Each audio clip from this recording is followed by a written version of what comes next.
غەزالی قسەیەکی هەیە زۆر عەزیمە، ئەڵێ بۆچی مەسەڵەن خوای گەورە ئەم هەموو شتەی داناوە مکەفیراتی ذنوب زۆر زۆرە، وێزگەکانی لێبوردنی خوا زۆر زۆرە. لە دوای نوێژەکان 33 جار سبحان الله والحمد لله والله أكبر ولا إله إلا الله. لە گوناهەکان هەموو بورە.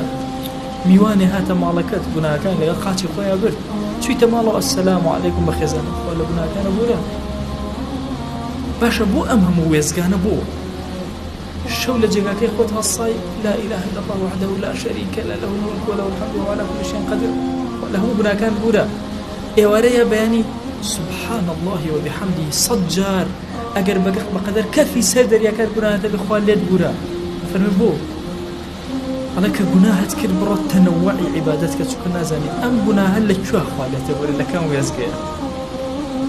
ئەفەرمێ هەندێک گوناه هەیە بە شەو نوێژ نەبێت لە کۆڵە ناکەوێت، هەنێک گوناه هەیە بە ذیکر نەبێت لە کۆڵە ناکەوێت، بەخوا هەنێک گوناه هەیە میوان نەیبا لە کۆڵە ناکەوێت، بەخوا هەنێک گوناه هەیە ئیللە چاکەکاری لەگەڵ دایک و باوکە ئەبێتە سەروی لە وردەی، هەنێک گوناه هەیە و هەنێک چاکە.